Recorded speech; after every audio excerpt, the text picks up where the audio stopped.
Greetings and bless everybody. Give thanks and praises. My name is Ras Elijah, and I'm going to be reading today from the Christian Science Monitor of 1950, August 19th, with an exclusive interview with His Imperial Majesty, and it also talks about things that are very relevant today. I'm going to read through the article without saying anything, no commentary, and then I'll leave that till later. And if you wish to hear that, you can. But if not, you could just hear the article and see what's inside of here. Because, you know, there would be a great thing to be able to have a place where everyone could see all of these magazines and articles and have that to the public. But for right now, let's just read it. Haile Selassie, 3 priorities. Give thanks and praise for the day, for the life-giver, Emperor Haile Selassie I. The Emperor stresses importance of more education, better communications, and full employment, by Francis Ofner. Ethiopian peasants were standing at the roadside, waiting for their emperor to return from the inauguration of a bridge over the Blue Nile.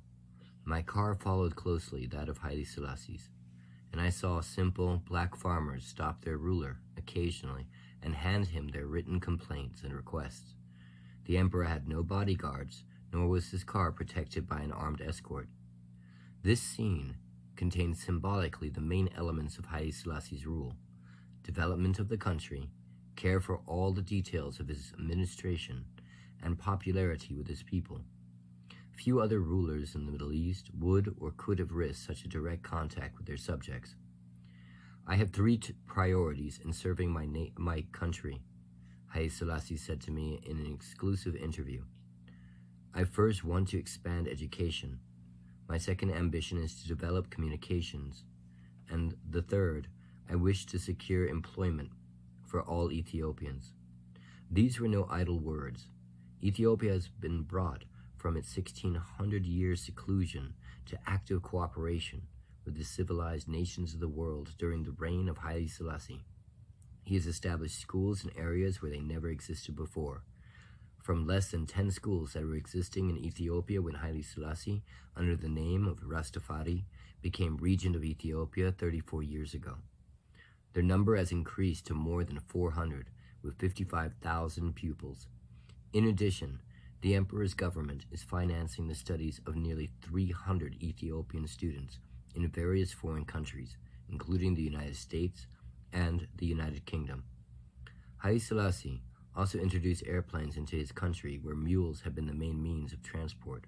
He consolidated the loosely connected feudal confederation of regional princes and kings into a centralized empire. And above all, he's abolishing slavery in this heart of Africa. Quote, to develop Ethiopia, the country needs a foreign loan, the monarch said. A mission of the International Bank for Reconstruction and Development is here to investigate the possibilities for granting such a loan, but I have not yet been informed of its recommendations, unquote.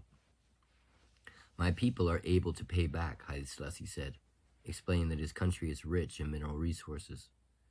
The emperor has a blueprint of an economic 5-year plan prepared by its foreign experts. The $25 million loan asked for from the International Bank is needed to start the financing of this plan. The interview took place in a green drawing room of Haile Selassie's French-style palace in the heart of Addis Ababa.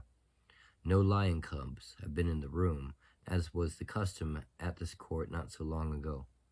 There was only the emperor's private secretary in cutaway striped trousers. Haile Selassie wears a British general's uniform.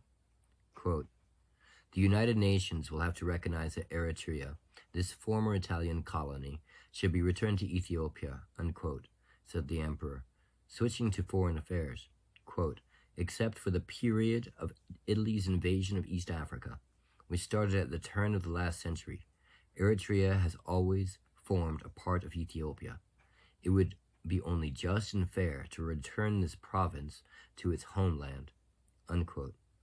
Referring to his bitter experience with the defunct League of Nations 15 years ago when the Italians invaded his country, Haile Selassie exclaimed, "The Eritrean question gives an opportunity to the United Nations to show proof that they administer world affairs better than the old League," unquote. Haile Selassie is one of the few rulers in this part of the world who expresses sympathy for Israel.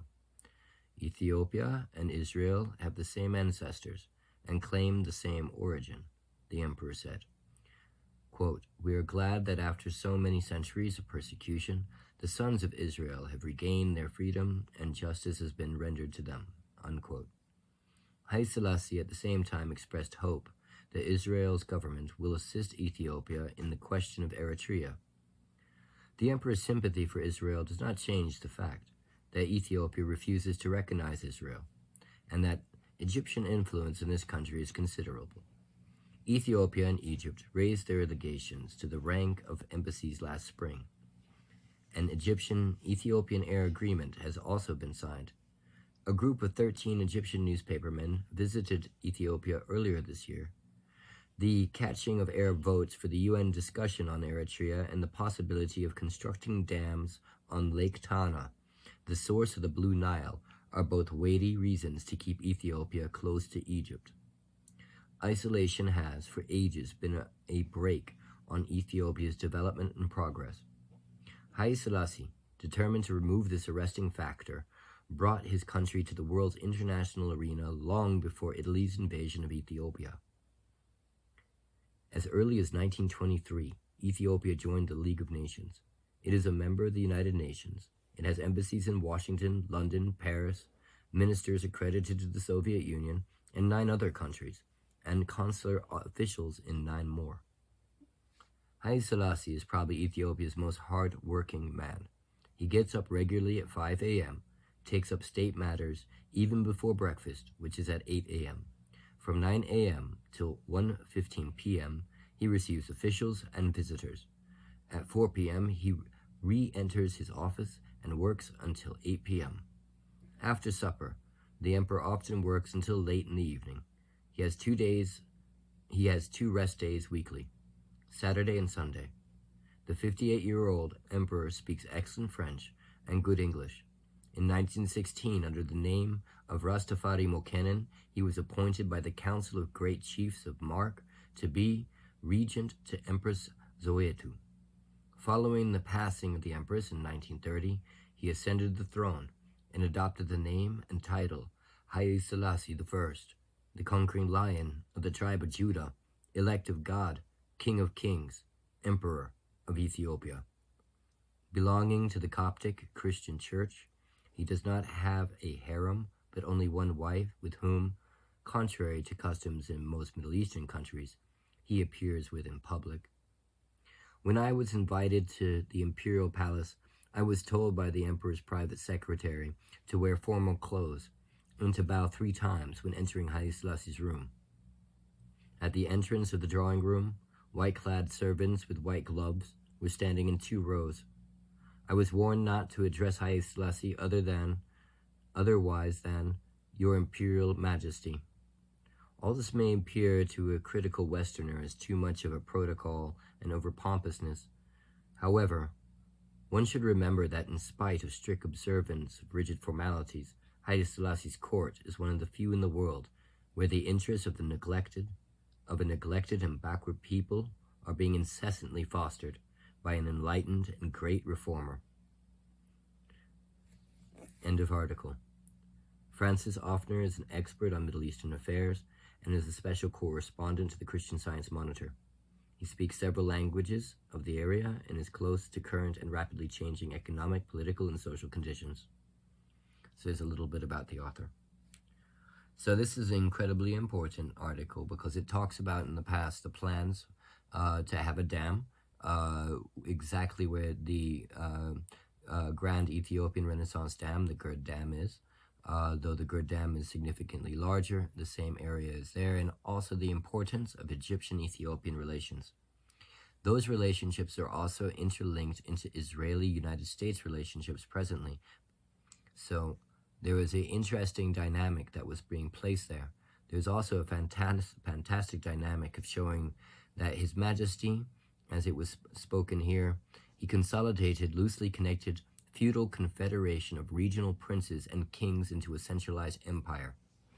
This is incredibly important by understanding that creating a centralized empire in a federalistic fashion was something His Majesty did, but he did not have ethnic federalism in the manner in which the present constitution has, which is actually the root of the problem of succession. You can see the same issue of succession also in this article with Eritrea, where His Majesty is showing that it is not right, that they have the ability to succeed, create their own country, when they were colonialized by the Italians only for a short period, and that they historically are Ethiopian, and that this ability for the United Nations to take up the subject will show whether or not they can understand the complexities of the region and also the importance of Ethiopia's sovereignty. So this nature of looking at federalism without succession, that is the issue today, is that the Tigrayans either want to succeed, or should I say the TPLF, or there is works in the Constitution, there's wording in the Constitution that allows them, and even some would say encourages, succession.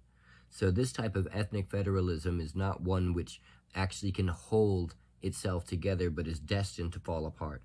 And so revision of the Constitution is incredibly important for the long-term solutions.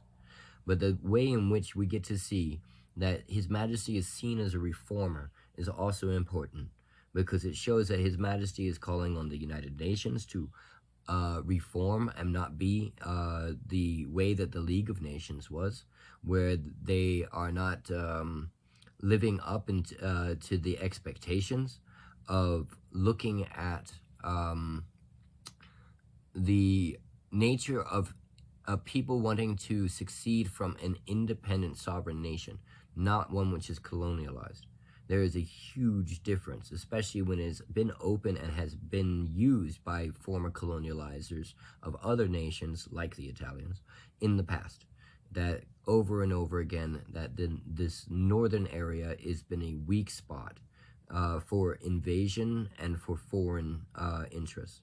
Speaking of foreign interests, it talks about a $25 million loan, and the way that it was said is almost to point out and even put pressure on the bank that there is something a little bit odd, that they are waiting, that there is an expectation that they seem to have to express that they can pay back the money. So we have to remember, even the reason why this article is being written in a manner which compares His Majesty to Middle Eastern rulers is because most countries in Africa were not independent or free at the time. So the way and also the background of the author when expressing the comparisons is to compare His Majesty to Middle Eastern countries, which once again operate in a completely different manner than a country, as he put it, has just revealed itself after 1,600 years of seclusion. So those were some of the subjects that I wanted to bring out, was those key subjects, and that these are things in which when we look at what's going on today, we can see clearly that these subjects are still giant subjects.